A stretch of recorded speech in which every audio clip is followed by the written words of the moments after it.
ಪಶ್ಯಂತಿಯಂ ಸಾಮಗಾಃ ಧ್ಯಾನಾವಸ್ಥಿತ ತದ್ಗತೇನ ಮನಸಾ ಪಶ್ಯಂತಿಯಂ ಯೋಗಿನಃ ಯಸ್ಯಾಂತನ್ನ ವಿದುಸ್ಸುರಾಸುರಗಣಾ ದೇವಾಯ ತಸ್ಮೈ ನಮಃ. ಯಾವಾತನನ್ನು ವೇದಗಳು, ಶಾಸ್ತ್ರಗಳು, ಪುರಾಣಗಳು, ಕವಿಗಳು ಯಾರಿಂದಲೂ ಕೂಡ ಇಂದಿನವರೆಗೆ ಅವನನ್ನು ವರ್ಣಿಸಲಿಕ್ಕೆ ಆಗಿಲ್ಲವಂತೆ. ಪುರಾಣಗಳಿಂದಲೂ, ಶಾಸ್ತ್ರಗಳಿಂದಲೂ, ಕವಿಗಳಿಂದಲೂ, ವೇದಗಳಿಂದಲೂ ಅವರ್ಣನೀಯನಾಗಿರ್ತಕ್ಕಂಥ ಪರಮಾನಂದ ಭರಿತನಾಗಿರ್ತಕ್ಕಂಥ ಮಾಧವನು ಎಲ್ಲಿ ಇದ್ದಾನೆ ಹಾಗಿದ್ರೆ, ವರ್ಣನೆಗೆ ಸಿಲುಕದಿರುವ ಅವರ್ಣನೀಯನಾಗಿರ್ತಕ್ಕಂತಹ ಮಾಧವನು ಎಲ್ಲಿ ಹುಡುಕಲಿ ಆತನನ್ನ? ನಾವೆಲ್ಲರೂ ಒಂದಲ್ಲ ಒಂದು ಕ್ಷಣದಲ್ಲಿ ಅದನ್ನ ಪ್ರಶ್ನೆ ಮಾಡ್ಕೊಳ್ತಾ ಇರ್ತೇವೆ. ಭಗವಂತ ಇದಾನೆಯೋ ಇಲ್ಲವೋ ಎಲ್ಲರ ಮನಸ್ಸಿನಲ್ಲೂ ಈ ಜಿಜ್ಞಾಸೆ ಇದೆ. ಆದರೆ ಇಂದಿನವರೆಗೂ ಹೌದಾ ಅಲ್ವಾ ತುಮುಲದಲ್ಲಿ ನಾವಿರ್ತೇವೆ.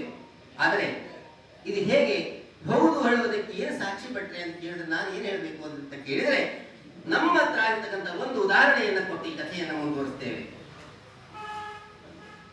ಅದೇ ಕವಿಗಳು ಏನು ಹೇಳ್ತಾರೆ ಅಂತ ಗೊತ್ತಾ? ಯಂ ಬ್ರಹ್ಮ ವರುಣೇಂದ್ರ ರುದ್ರ ಮರುತಸ್ತುನ್ವಂತಿ ದಿವ್ಯೈಸ್ತವೈಃ ವೇದೈ ಸಾಂಗ ಪದಕ್ರಮೋಪನಿಷದೈ ಗಾಯಂತಿ ಯಂ ಸಾಮಗಾಃ ಧ್ಯಾನಾವಸ್ಥಿತ ತದ್ಗತೇನ ಮನಸಾ ಪಶ್ಯಂತಿ ಯಂ ಯೋಗಿನಃ.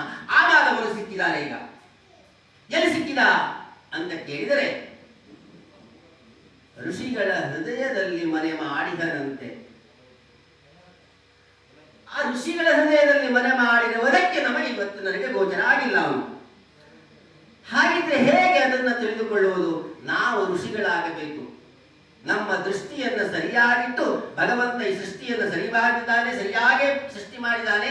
ಆದರೆ ನಮ್ಮ ದೃಷ್ಟಿಯನ್ನು ನಾವು ಸರಿಯಾಗಿಟ್ಟುಕೊಂಡು ನಾವು ಋಷಿಗಳಾಗಿ ಭಗವಂತನನ್ನು ನಮ್ಮ ಹೃದಯದಲ್ಲಿ ನಾವು ಸ್ಥಾಪಿಸಿಕೊಳ್ಳಬೇಕು. ಇಷ್ಟು ಸರಳವಾಗಿದೆ ವಿಷಯ. ಭಗವಂತ ಎಲ್ಲಿದ್ದಾನೆ? ಋಷಿಗಳ ಹೃದಯದಲ್ಲಿ ಮನೆ ಮಾಡಿಯನಂತೆ. ಆದ್ದರಿಂದ ಆ ಭಗವಂತನ ಹುಡುಕುವುದಕ್ಕೆ ನಾವು ಋಷಿಗಳಾಗಬೇಕು. ಭಗವಂತನ ತಪ್ಪಿಲ್ಲ, ನಾವು ಋಷಿಗಳಾಗಿಲ್ಲ, ಅದು ನಮ್ಮ ತಪ್ಪು. ಆದ್ದರಿಂದ ನಮಗೆಲ್ಲರಿಗೂ ಋಷಿತ್ವವನ್ನು ಕೊಡಿ ಅಂತ ಭಗವಂತನಲ್ಲಿ ಪ್ರಾರ್ಥಿಸೋಣ. ಹೀಗೆ ಒಂದು ದಿನ ಬ್ರಾಹ್ಮಣೋತ್ತಮನ ಮನೆಗೆ ಕಟ್ಟಿಗೆ ಮಾರುವವನು ಬರ್ತಾನೆ. ಆ ಕಟ್ಟಿಗೆ ಮಾರುವವನೊಬ್ಬ ಬಂದು ಬ್ರಾಹ್ಮಣರ ಬಳಿ ಕೇಳ್ತಾನೆ. ಈ ಬ್ರಾಹ್ಮಣೋತ್ತಮರು ಶ್ರದ್ಧೆಯಿಂದ ಶ್ರೀ ಸತ್ಯನಾರಾಯಣ ಸ್ವಾಮಿಗೆ ಪೂಜೆಯನ್ನು ಮಾಡ್ತಾ ಇರ್ತಾರೆ. ಕಟ್ಟಿಗೆ ಮಾರುವವರು ಬ್ರಾಹ್ಮಣರ ಬಳಿ ಕೇಳ್ತಾನೆ, ಅಯ್ಯ ಬ್ರಾಹ್ಮಣೋತ್ತಮರೇ, ತಾವು ಮಾಡುತ್ತಿರುವ ಈ ಶ್ರೀ ಸತ್ಯನಾರಾಯಣ ಸ್ವಾಮಿಯ ಪೂಜೆಯಿಂದ ಯಾವ ಫಲಪ್ರಾಪ್ತಿಯಾಗುತ್ತೆ? ಈ ಪೂಜೆಯನ್ನು ಯಾವಾಗ ಮಾಡಬೇಕು? ಈ ಪೂಜೆಯನ್ನು ಮಾಡುವ ವಿಧಾನವನ್ನು ನಮಗೆ ತಿಳಿಸಿ ಅಂತ ವಿನಮ್ರವಾಗಿ ಪ್ರಾರ್ಥಿಸ್ತಾರೆ.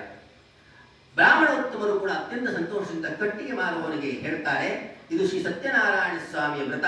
ಈ ವ್ರತವನ್ನು ಅತ್ಯಂತ ಶ್ರದ್ಧೆಯಿಂದ ಆಚರಿಸಿದರೆ ಖಂಡಿತವಾಗಿ ಸಮಸ್ತ ವಿಧ ದಾರಿದ್ರ್ಯದಿಂದ ಮುಕ್ತಿಯನ್ನ ಪಡೆಯಬಹುದು ಅಂತಕ್ಕಂಥ ಮಾತನ್ನ ಬ್ರಾಹ್ಮಣೋತ್ತಮರು ಕಟ್ಟಿಗೆ ಮಾರುವವನಿಗೆ ಹೇಳ್ತಾರೆ. ಕಟ್ಟಿಗೆ ಮಾರುವವರು ಕೂಡ ಬಹಳ ಕಷ್ಟದಿಂದ ನರಳಾಡ್ತಾ ಇದ್ದ. ಬ್ರಾಹ್ಮಣೋತ್ತಮರು ಹೇಳಿದ ಈ ವಾಕ್ಯದಲ್ಲಿ ಅವನಿಗೆ ವಿಶ್ವಾಸ ಉಂಟಾಯಿತು. ತನ್ನೆಲ್ಲ ಕಷ್ಟಗಳಿಂದ ನಾನು ಮುಕ್ತಿಯನ್ನ ಪಡೆದರೆ ತಾನೂ ಕೂಡ ಶ್ರೀ ಸತ್ಯನಾರಾಯಣ ಸ್ವಾಮಿ ವ್ರತವನ್ನ ಮಾಡುವೆನು ಎಂದು ಸಂಕಲ್ಪ ಮಾಡಿಕೊಳ್ತಾನೆ, ಹರಸಿಕೊಳ್ತಾನೆ. ತನ್ನ ಮನೆಗೆ ಹೋಗ್ತಾನೆ, ತನ್ನ ಮಡದಿಗೆ ವಿಷಯವನ್ನು ಹೇಳ್ತಾನೆ. ಮಾರನೆಯ ದಿನ ಕಟ್ಟಿಗೆ ಮಾರುವುದಕ್ಕಾಗಿ ಆ ಕಟ್ಟಿಗೆ ಮಾರುವವನು ಪಟ್ಟಣಕ್ಕೆ ಹೋಗ್ತಾನಂತೆ. ಆಶ್ಚರ್ಯಕಾರಿತ್ತು ಕಟ್ಟಿಗೆ ಮಾರುವವನಿಗೆ. ಎಂದಿಗಿಂತಲೂ ದ್ವಿಗುಣವಾಗಿರ್ತಕ್ಕಂಥ ಲಾಭ ಕಟ್ಟಿಗೆ ಮಾರುವವನಿಗೆ ಅಂದು ಪ್ರಾಪ್ತಿಯಾಯಿತು. ಹೇಗೆ ಕೇಳಿದ್ರೆ, ಶ್ರೀಮಂತರೆಲ್ಲರೂ ಬಂದು ಅವನಿಂದ ಕಟ್ಟಿಗೆಯನ್ನು ಸ್ವೀಕರಿಸ್ತಾರೆ. ದ್ವಿಗುಣವಾಗಿರ್ತಕ್ಕಂಥ ಲಾಭ ಕಟ್ಟಿಗೆ ಮಾರುವುದರಲ್ಲಿ ಪ್ರಾಪ್ತಿಯಾಯಿತು. ಅವನಿಗೆ ಆಶ್ಚರ್ಯ ಆಯಿತು. ಅವನಿಗೆ ಗೊತ್ತಾಯಿತು, ನಿನ್ನೆಯ ದಿನ ನಾನು ಹರಸಿಕೊಂಡಿರುವ ಶ್ರೀ ಸತ್ಯನಾರಾಯಣ ಸ್ವಾಮಿ ವ್ರತದ ಮಹಿಮೆ ಇದು ಅಂತ ಅವನಿಗೆ ಗೋಚರವಾಯಿತು. ಅತ್ಯಂತ ಸಂತೋಷದಿಂದ ಏನು ಮಾಡ್ತಾನೆ, ಬಂದಿರುವ ಲಾಭದಿಂದ ಅಂದೇ ತನ್ನ ಮನೆಗೆ ಹೋಗಿ ತನ್ನ ಮಡದಿಯಿಂದೊಡಗೂಡಿಕೊಂಡು ಶ್ರದ್ಧೆಯಿಂದ ಶ್ರೀ ಸತ್ಯನಾರಾಯಣ ಸ್ವಾಮಿಗೆ ವ್ರತವನ್ನು ಮಾಡ್ತಾನೆ. ಪ್ರತಿ ಪೌರ್ಣಿಮಾ, ಸಂಕ್ರಾಂತಿ, ಪರ್ವಕಾಲಗಳಲ್ಲಿ ಶ್ರದ್ಧೆಯಿಂದ ಈ ವ್ರತವನ್ನು ಮಾಡ್ತಾ ಮಾಡ್ತಾ ಭಗವಂತನ ಪೂರ್ಣ ಅನುಗ್ರಹಕ್ಕೆ ಪಾತ್ರನಾಗ್ತಾನೆ ಎಂಬಲ್ಲಿಗೆ 3ನೇ ಅಧ್ಯಾಯ ಸಮಾಪ್ತಿಯಾಗುತ್ತೆ. ಸತ್ಯಾಸಂದು ಯಜಮಾನಸ್ಯ ಕಾಮ